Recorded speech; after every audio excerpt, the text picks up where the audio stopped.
ये भगिनी निवेदिता ने जो काम किया है वो अद्भुत कार्य है। शायद उसका मूल्यांकन हम लोग अभी नहीं कर पाएंगे, भविष्य की पीढ़ियाँ धीरे धीरे समझेगी। किस प्रकार से उन्होंने नारी शिक्षा के लिए स्वामी जी ने सोचा था। उनकी सगी बहन ने आत्महत्या की थी, इस प्रकार की वहाँ की सामाजिक स्थिति थी भारत की, और इसलिए उन्होंने कहा था नारी जागरण जब तक नहीं होगा तब तक देश का जागरण नहीं होगा। नारी जागरण के लिए नारी शिक्षा बहुत आवश्यक है, और इसीलिए उन्होंने कलकत्ता में स्कूल खोलने का प्रारंभ किया, और उसके लिए उनको संचालिका के रूप में सिस्टर निवेदिता को, मिस मार्गरेट नोबल को उन्होंने आह्वान किया। और मिस मार्गरेट नोबल सब कुछ छोड़ करके उसने अपने आप को निवेदित कर दिया। इसलिए स्वामी विवेकानंद को ब्रह्मचर्य दीक्षा दी, तो उसका नाम दिया निवेदिता, द डेडिकेटेड वन। किस प्रकार से वो इतनी निवेदित थी और इतनी उनकी निष्ठा थी। वो बच्चों की स्कूल, बहनों के स्कूल, कितनी पहले तो स्कूल प्रारंभ करने में इतनी कठिनाई हुई, लड़कियां मिलती नहीं थी, 5-6 साल में विवाह हो जाता था।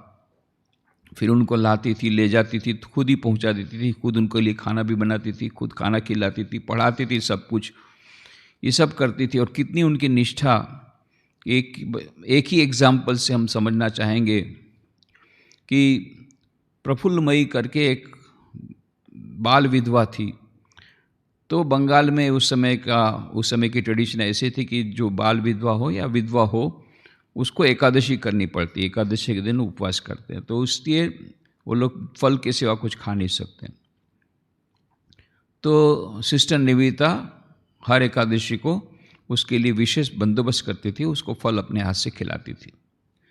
अब एक बार ऐसा हुआ कि एकादशी के दिन उनको कुछ महत्व का कार्य था, तो वो जगदीश चंद्र बसु के यहाँ गए थे।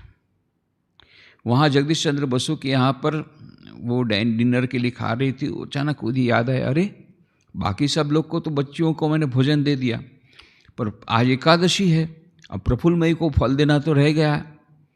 तो अपना खाना छोड़ करके तुरंत वापस आई उतने दूर जगदीश चंद्र बोस के घर से, फिर से उस स्कूल में आई और आकर के प्रफुल्लमयी, इतनी छोटी बच्ची, उसके पास माफ़ी मांगती है, मुझे माफ़ कर देना, मैं कितनी खराब हूँ, तुमको छोड़ करके मैं खाने बैठ गई थी। ऐसा करके फिर उसको उसने फल दिया, फिर वापस गई। तो कितना डेडिकेशन, और किस प्रकार से वो बच्चियों में अपनी आराध्य, बच्चियों में ही जगदम्बा को देखती थी, किस प्रकार की उनकी सेवा करती थी, वह अद्भुत है। और बाद में हम लोग को कहा कि कैसे स्वामी विवेकानंद ने 2 जुलाई को उनकी ऊपर बहुत कृपा की, और फिर 4 जुलाई को जब चले गए तब बहुत ही ऐसा उनको ज़बरदस्त उनको शौक लगा। पर अब उन्होंने सोचा कि अब जो काम स्वामी विवेकानंद का अधूरा है वो मुझे पूरा करना है। एक अद्भुत प्रकार की शक्ति उनमें आ गई। जिस प्रकार से श्री रामकृष्ण देव के जाने के बाद मानो श्री रामकृष्ण देव स्वामी विवेकानंद में प्रवेश कर लिया उन्होंने, तो ऐसा कभी कभी लगता था मानो श्री रामकृष्ण ही बात कर रहे हैं। उसी प्रकार से मानो स्वामी विवेकानंद जी की शक्ति ये निवेदिता में आ गई, अद्भुत शक्ति उसमें आ गई, और उसने लेक्चर टूर शुरू कर दिया अक्टूबर महीने से ही। सबसे पहले वहाँ से गई अक्टूबर। उसके पहले उसने क्या किया कि ऑलरेडी उसको पता लग गया था कि ये जितना भी कार्य वो कर रही है समाज सेवा का वगैरह का, ये कुछ सफल होने लगा नहीं, क्योंकि ब्रिटिश गवर्नमेंट सब में वह रोड़े लगा रही है। जब तक कि हमारा देश आज़ाद नहीं होगा तब तक हमारे देश का विकास नहीं होगा। ये समझिए, वो ब्रिटिश होते हुए भी ब्रिटिश गवर्नमेंट के सामने लड़ रही थी। जैसे स्वामी विवेकानंद के पीछे सीआईडी लगी थी, पुलिस लगी थी, उसी प्रकार से निवेदिता के पीछे भी सीआईडी लगी थी। कभी कभी उनको भी ड्रेस परिवर्तन करके रहना पड़ता था, और वो ब्रिटिश गवर्नमेंट की नज़र में भी थी ही, उनकी खराब नज़रों में थी कि ये बहुत और सचमुच में कई रिवोल्यूशनरीज को, कई क्रांतिकारियों को उसने इतना प्रेरित किया, क्योंकि उसको ये मालूम था कि जब तक कि देश स्वाधीन नहीं होगा तब तक हम कुछ नहीं कर पाएंगे। और ये याद रखना, यह जो स्वाधीनता आंदोलन हुआ क्विट इंडिया 1942 का, उसके बाद से धीरे धीरे स्वाधीनता की हम लोग की जो सफ़र है शुरू हो गई, पर इसकी भित्ति कहाँ है? 1857 में 1857 में जो सबसे पहली जो बगावत हुई उसको तो इन्होंने ब्रिटिश गवर्नमेंट ने कुचल दिया था, पर ये स्वाधीनता आंदोलन की नींव जो है वो नींव को हमें समझना पड़ेगा। वो नींव थी 1905 का बंग बंध आंदोलन। ये बहुत बड़ा आंदोलन हुआ 1905 में, 1905 में, जब लॉर्ड कर्जन ने बंगाल के 2 टुकड़े करने चाहे, ईस्ट बंगाल, वेस्ट बंगाल, और उस समय बहुत प्रकार का विद्रोह हुआ, और फिर विद्रोह को दबाने के लिए ब्रिटिश गवर्नमेंट ने सभी प्रकार के खराब उपाय उन्होंने अख्तियार किए उनको दबाने के लिए, कुचलने के लिए। अब उसके विरोध में कई क्रांतिकारियों ने फिर बॉम्ब लेकर के सब लोगों को मारना शुरू किया। इस प्रकार से क्रांतिकारियों का जो उसी समय फांसी की सजा खुदीराम बोस को हुई, ये सब शुरू हुआ है उस वहाँ से। और याद रखना उस समय कलकत्ता ब्रिटिश गवर्नमेंट का कैपिटल था, वहाँ से ही पूरा गवर्नर जनरल सब वहीं रहते थे, वहीं से पूरा कंट्रोल होता था, और वहीं पर ये क्रांतिकारियों का आंदोलन शुरू हुआ। और उसके नींव में थी सिस्टर निवेदिता, बैकग्राउंड में थी, और इस प्रकार से कई उन्होंने क्रांतिकारियों को मदद में लिया था। और ये उन्होंने अब जब स्वामी विवेकानंद जी चले गए तो उन्होंने इसमें ज़्यादा भाग लेना शुरू किया, और सब जगह जा कर के लेक्चर ले करके, विशेष करके राजा और महाराजाओं को मिल करके ब्रिटिश गवर्नमेंट के विरुद्ध उस सल्तनत को निकाल देना, उनको तख्त को पलटा देना, ये सब भी बातें उन्होंने पॉलिटिक्स वगैरह शुरू की। इधर स्वामी ब्रह्मानंद जी महाराज ने उनको कहा कि हमारी जो संस्था है रामकृष्ण मिशन, वो आध्यात्मिक संस्था है, इसलिए यदि आपको इस प्रकार से पॉलिटिक्स में जाना है अवश्य जाइए, दिस इज़ योर डिसीजन, परंतु रामकृष्ण मिशन से आपको रेजिग्नेशन देना पड़ेगा। तो ये बहुत पेनफुल था निवेदिता के लिए, और दूसरा उपाय नहीं था। उन्होंने सोचा मुझे स्वामी जी ये कार्य मेरे लिए छोड़ के गए हैं, देश की स्वाधीनता के लिए मुझे काम करना पड़ेगा, ब्रिटिश गवर्नमेंट के विरुद्ध ब्रिटिश होते हुए मुझे लड़ना पड़ेगा, भारत को मुक्त करना पड़ेगा। भारत माता उनके लिए आराध्य देवी बन गई थी। स्वामी विवेकानंद जी कहा था ना, for the next 50 years forget all your gods and goddesses, only goddess that is awake is our Motherland India. ये उन्होंने अक्षर से पालन किया। भारतवर्ष का मंत्र जाप करती थी। जब दार्जिलिंग में वो 13 अक्टूबर 1911 को जब उन्होंने अपना शरीर छोड़ा तो हाथ में जपमाला थी, भारतवर्ष भारतवर्ष भारतवर्ष, ये जप करते करते उसने शरीर छोड़ा था। भारतवर्ष के साथ घुल मिल गई थी। इसीलिए रविन्द्रनाथ टैगोर के साथ उनका बहुत अच्छा संबंध था, पूरा टैगोर परिवार के साथ। रविन्द्रनाथ टैगोर ने उनको नाम दिया था लोक माता निवेदिता।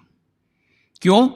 सारे भारत के साथ एक हो गई थी। यदि भारत माता यदि कोई हो सकता है, मदर इंडिया कोई हो सकता है, तो Nivedita, sister Nivedita and mother India one.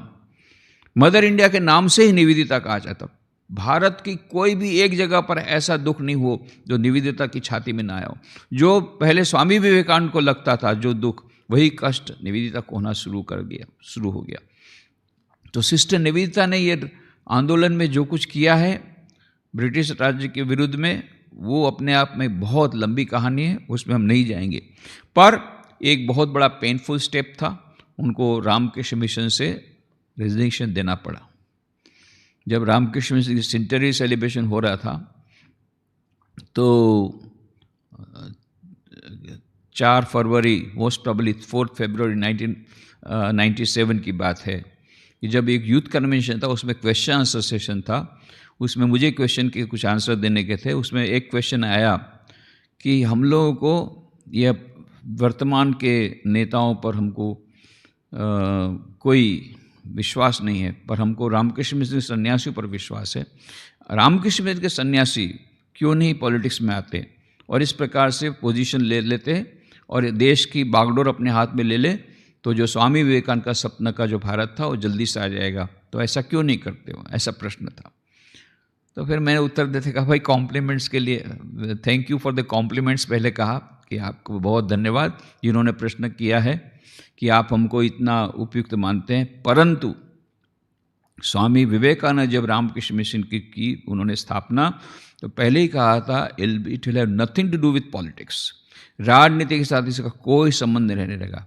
It is a purely a spiritual organization, आध्यात्मिक संस्था है, पर समाज में रहते हुए समाज का कल्याण करते हुए भी हमको करना है। इसलिए लोगों को लगता है अरे आप तो सब कुछ कर रहे हैं, but it is not social service.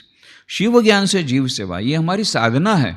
Shiva ज्ञान से जीव सेवा कर रहे हैं, उसके कारण लोगों को फायदा होता है तो होता है, देश को फायदा होता है तो होता है, परंतु हमारा कार्य सोसाइटी को सुधारना नहीं, हमारा काम है शिव ज्ञान से जीव सेवा, आत्मनो मोक्षार्थम जगत हिताय च। इसके लिए हम लोग को है तो रामकृष्ण मिशन का यह है कार्य, सेवा का कार्य, बहुत सारा सेवा का कार्य, but it is a part of our worship. ये हमारी साधना का एक अंग है और यह उसमें हम लोग पॉलिटिक्स में नहीं जाते हैं, यहाँ तक कि हम लोग वोट भी नहीं देते हैं। भले हमने वोटर कार्ड बनाया है आईडी प्रूफ के लिए, ये अलग बात है। कभी कोई रामकृष्ण मिशन सन्यासी न तो वोट देते हैं न किसी दूसरे को बोलते हैं कि तुम ये पार्टी में वोट दो, ये पार्टी में मत दो। इट इज़, उससे हम लोग अलग रहते हैं। क्यों? क्योंकि स्वामी विवेकानंद जी कहा कि इस संस्था के साथ ये संस्था पूरी आध्यात्मिक संस्था रहेगी। और इसमें ये भी स्वामी जी ने कहा था, I love India but what is India to me, I belong to the whole world, ये भी उन्होंने कहा था। सारा विश्व वसुधैव कुटुंबकम। और ये जो रामकृष्ण मिशन है, it's a global organization, it is an international organization. हम भारत के लिए जैसा सोचते हैं, अमेरिका के लिए भी उतना सोचते हैं, सबके लिए सोचते हैं, सारे वर्ल्ड के सिटीजन के लिए सोचते हैं, वसुधैव कुटुंबकम के लिए सोचते हैं। और यहाँ रामकृष्ण मिशन में क्रिश्चियन भी है हमारे सन्यासी के रूप में, मुस्लिम भी है, दूसरे धर्म के भी लोग हैं, दूसरे देश के लोग भी हैं, अमेरिकन लोग भी हैं, जापान के भी हैं। तो it is in a true sense it is an international organization. तो इसलिए, पर क्योंकि भारत में उसका हेडक्वार्टर है, तो जितना पोस्टिंग वगैरह सब होता है हेडक्वार्टर भारत से ही होता है, तो भारत में बेस्ड है। तो हमारा बेस तो उपनिषद है, हमारा बेस इंडियन कल्चर है, हमारा बेस भारतवर्ष है, उसमें कोई द्विधा की बात नहीं है। परंतु राजनीति के साथ हमारा कोई लेना देना नहीं। और फिर मैंने उस समय कहा था, सिस्टर निवेदिता क्योंकि राजनीति में भाग लेना चाहती थी, इसलिए उसको रेजिग्नेशन देना पड़ा। She had to resign. It was a very painful step, बट उसको लेना पड़ा, क्योंकि या तो रामकृष्ण मिशन छोड़ो या पॉलिटिक्स छोड़ो। उन्होंने सोचा था कि नहीं, स्वामी विवेकानंद मुझे कार्य दे के गए हैं, भारत की स्वाधीनता के लिए मुझे लड़ना ही पड़ेगा और ये क्रांतिकारियों को मुझे प्रेरित करना पड़ेगा, इसलिए उनको छोड़ना पड़ा। तो इसलिए उन्होंने रामकृष्ण मिशन से अब उन्होंने रेजिग्नेशन दे दिया। तो this is the main thing. Ramakrishna Mission इतना सारा सेवा का काम करता है, देश को नेशनल बिल्डिंग में हमारा इतना सारा पार्ट है। पर फिर मैंने उस प्रश्न के उत्तर में कहा था, पर इसका मतलब यह नहीं है कि हम लोग वर्तमान परिस्थिति से खुश हैं। इसका मतलब ये नहीं कि हम वर्तमान परिस्थिति दुखी नहीं हैं। इसका मतलब ये नहीं कि अभी जो देश में इतना सारी जो समस्याएं हैं उससे हम दुखी नहीं हैं और उसलिए चुपचाप भी नहीं बैठे। हम अपना काम कर रहे हैं। हमारा काम क्या है? जो स्वामी विवेकानंद ने जो कहा था, स्वामी जी ने कहा था, माई mission is man making mission. मैं मनुष्य को तैयार करना चाहता हूँ। तो हम खुद मिनिस्टर नहीं बन सकते, हम खुद IAS ऑफिसर नहीं बन सकते, हम खुद IPS ऑफिसर नहीं बन सकते, हम खुद इस प्रकार से परिवर्तन नहीं कर सकते। पर हमारे देश में हम better prime minister, better chief ministers, better IAS officers, better IPS officers, better doctors, better engineers, better human beings, इसके लिए हम पूरा प्राण से प्रयत्न कर रहे हैं, दिन रात प्रयत्न कर रहे हैं। ये Vivekananda Institute of Value Education Culture, इसके हॉल में हम लोग बैठे हैं, ये उसी के लिए है कि वैल्यू एजुकेशन, कैरेक्टर बिल्डिंग, जो स्वामी जी का मैसेज वो पेनिट्रेट करे सारे देश में और इस प्रकार से देश में परिवर्तन आए। तो स्वामी जी का जो मंत्र था, चरित्र निर्माण के द्वारा राष्ट्र निर्माण और राष्ट्र निर्माण के द्वारा विश्व निर्माण, उसमें हम लोग लगे हुए हैं, पूर्णतः समर्पित हैं, उसके लिए हम कार्य करें, परंतु राजनीति से अलग होकर के। राजनीतिकों को भले वो बाद में हम लोग जिन युवकों को प्रेरणा देते हैं, उनका चरित्र निर्माण हो गया, फिर बाद में वो राजनीति में जाएं और फिर देश का कल्याण करें, उसमें हमको कुछ नहीं कहना। और इसी प्रकार से नरेंद्र मोदी तो यहीं पर आए थे, स्वामी आत्मस्थान जी महाराज यहाँ राजकोट के अध्यक्ष थे, उनके पास आए थे और 2 साल तक आना जाना किया। उन्होंने यहाँ से कुछ प्रेरणा ली, स्वामी विवेकानंद की किताबें पढ़ी, अभी वो देश को चला रहे, बहुत अच्छा है। ऐसे कई लोग हैं।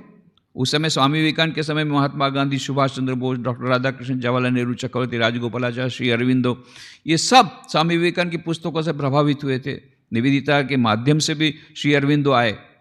वो निवेदिता जब गई थी स्वामी विवेकानंद, तो जब स्वामी विवेकानंद की महासमाधि के बाद तो 20 अक्टूबर को पहुंची वहाँ पर। पहले गई नागपुर, नागपुर से फिर गई बड़ौदा। बड़ौदा में 20 अक्टूबर को जब गई तो बड़ौदा स्टेशन पर बड़ौदा के महाराजा ने, वो गेस्ट थी, स्टेट गेस्ट थी, तो बड़ौदा के महाराजा ने अरविंद को भेजा। श्री अरविंद उस समय वहाँ बड़ौदा कॉलेज के प्रिंसिपल थे। तो बड़ौदा के महाराजा सयाजीराव गायकवाड़ थर्ड, उन्होंने उनको भेजा।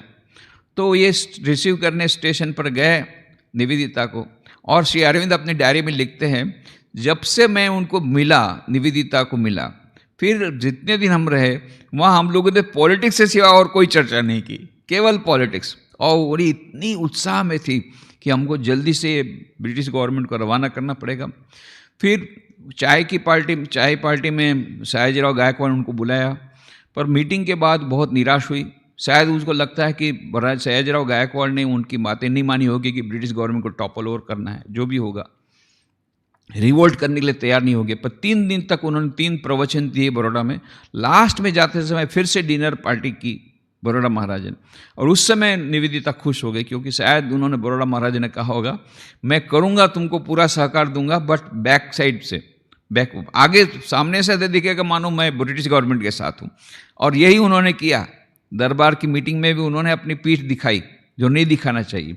मतलब इनडायरेक्टली उन्होंने रिवोल्ट किया, डायरेक्टली रिवोल्ट नहीं किया। जो भी होगा, he played a very crucial role, और टैक्टफुल रहे, ब्रिटिश गवर्नमेंट के साथ भी रहे, ब्रिटिश गवर्नमेंट के अगेंस्ट भी रहे, जो भी होगा।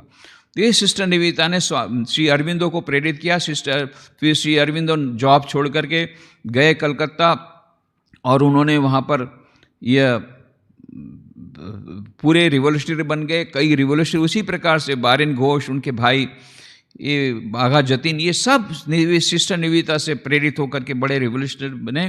फिर बाद में श्री अरविंदो जब अलीपुर जेल में गए, उनको स्वामी विवेकानंद का दर्शन हुआ, और उसके बाद में उन्होंने राजयोग की साधना की, और फिर वो पांडिचेरी में जाकर के उन्होंने आश्रम बनाई। अब ये अलग कहानी है, परंतु sister Nivedita was the inspiring source. और ये जो तमिलनाडु के सबसे बड़े जो महान कवि सुब्रमण्य भारती, इनको भी प्रेरणा देने वाले थे सिस्टर निवेदिता। और जितने आर्टिस्ट हुए, अविनाश टैगोर से लेकर के जितने भी आर्टिस्ट, ये सबको प्रेरणा देने वाली थी सिस्टर निवेदिता। इंडियन आर्ट को सारे विश्व में फैलाना पड़ेगा, ये उनका विजन था। और विज्ञान के क्षेत्र में आगे बढ़ाने के लिए भारत को जगदीश चंद्र बोस के साथ उनका संबंध अच्छा था, और इतना जगदीश चंद्र बोस को ऊपर बहुत पार्शलिटी होती थी। उन्होंने वायरलेस की खोज की, और मार्कोनी को मिल गया प्राइज, नोबेल प्राइज, और इनको नहीं मिला। और इस प्रकार से तो और भी बहुत प्रकार है। Because he was Indian, because he was a subject from subject nation, बहुत उनके ऊपर ये हुआ है, इनजस्टिस हुआ। सिस्टर निवेदिता ने फाइट किया उनके लिए। एक माँ जिस प्रकार से अपने बच्चों के लिए फाइट करती है, सिस्टर निवेदिता ने उसके लिए फाइट किया। उसके अलग से पुस्तकें छपाई। जब वहाँ के मैगजीन ने बंद कर दिया, ओरिएंटल मैगजीन ने, तो उन्होंने कहा खुद तुम किताब छापो, मैं तुम्हारे सब किताबें लिख दूंगी। इस प्रकार से उनको प्रोटेक्ट किया। ये जगदीश चंद्र बोस, बहुत बड़े साइंटिस्ट, उनको, और आश्चर्य, निवेदिता से जगदीश चंद्र बोस 10 साल बड़े थे, 10 साल बड़े थे, छोटे नहीं। और निवेदिता उसको खोका कह के बुलाती थी। खोका माने छोटा बच्चा। अजय निवेदिता को माँ शारदा देवी खोकी कहते बुलाते थे। खोकी माने बहुत ही छोटी बच्ची। चलो वो तो मानते हैं, क्योंकि माँ शारदा देवी उनसे 14 साल बड़ी थी। अच्छा, स्वामी विवेकानंद उसको अपनी डॉटर बोलते थे, डॉटर निवेदिता को अपनी डॉटर बोलते थे। 4 साल उससे केवल छोटी थी, फिर भी ये चलो फिर भी मानते हैं 4 साल तो छोटी थी। यहाँ जगदीश चंद्र बोस उनसे 10 साल बड़े, उसको खोका करके बुलाती थी। और जैसे माँ प्रोटेक्ट करती है, ऐसे उन्होंने प्रोटेक्शन दिया।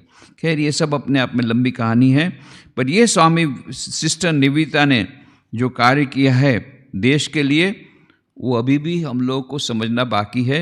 उसके लिए बहुत सारी किताबें अभी भी नई प्रकाशित हुई है, उसमें से हमको पता पड़ता है बाप रे बाप, इतना स्वामी निवेदिता ने कहा किया है और हम लोग को कुछ पता ही नहीं है। और अभी भी बहुत सारी किताबें निकल रही, बहुत सारी रिसर्च हो रही है।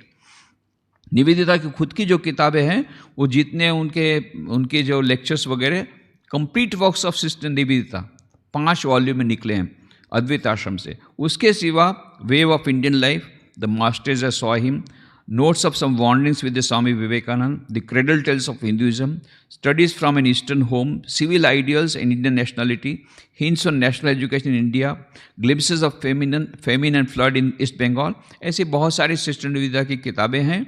और ये कंप्लीट वर्स में भी और बहुत सारी किताबें हैं। ये कंप्लीट वर्स जो है 2500 पेज का है। उसके सिवा 2 वॉल्यूम निकले हैं लेटर्स ऑफ निवेदिता, बहुत ही इंपॉर्टेंट, 800 लेटर्स हैं उसमें, 800 पत्र, करीब करीब 800 लेटर्स हैं। ये भी letters of sister Nivedita, edited by Shankar Prasad Basu, ये इंग्लिश में है, ये भी पढ़ने लायक किताब। फिर निवेदिता की किताबें निकली है, भगिनी निवेदिता और प्रभुराज और सिस्टर निवेदिता, ये दोनों शारदा मठ से निकली हुई है, बंगला और इंग्लिश दोनों में है। इसके सिवा जो अभी नई किताब, ये लेटेस्ट किताब है, वो है शंकरी प्रसाद बसु, जो कि चल बसे रिसेंटली, वो बहुत बड़ा काम उन्होंने किया है। वो है निवेदिता लोक माता। ये निवेदिता लोक माता 4 बड़े बड़े मोटे वॉल्यूम है, इतने मोटे मोटी किताब है। उसमें पता पड़ता है कि सिस्टर निवेदिता ने क्या काम किया है भारत के लिए, भारत की राजनीतिक स्वाधीनता के लिए, और रिवोल्यूशनरी को किस प्रकार से उन्होंने मदद की थी, वो सब उसमें दिया हुआ है। और भी बहुत सारी रिसर्च चल रही है। तो इस प्रकार से सिस्टर निवेदिता की 150वीं जयंती पर थोड़ा थोड़ा अभी लोग निवेदिता के बारे में समझना शुरू किए हैं कि कितना बड़ा प्रदान था। स्वामी विवेकानंद ने एक बहुत बड़ी गिफ्ट भारतवर्ष को दी, लाए वहाँ से, इंग्लैंड से लाए, और निवेदिता को स्वामी जी ने आशीर्वाद देकर के कहा था, be thou to India's future sons the mistress, servant, friend in one. और सचमुच में ऐसा ही बनी, मिस्ट्रेस बनी, सर्वेंट बनी और फ्रेंड बनी सारे भारतवर्ष के युवकों के लिए, उनके पुत्रों के लिए। तो सिस्टर निवेदिता का जो रोल है, अद्भुत रोल है रामकृष्ण विवेकानंद भावधारा के लिए, रामकृष्ण मिशन में, भले बाद में उसने छोड़ दिया, फिर भी इनडायरेक्टली जो रामकृष्ण मिशन के लिए कार्य किया और भारतवर्ष के लिए जो कार्य किया, वो अद्भुत कार्य किया है। तो ये निवेदिता को हम लोग जितना उनके किताबों को पढ़ेंगे, उतना उनके बारे में हमको ज़्यादा जानने को मिलेगा। ओम शांति शांति शांति। हरि ओम तत्सत। श्री राम कृष्णार्पणमस्तु।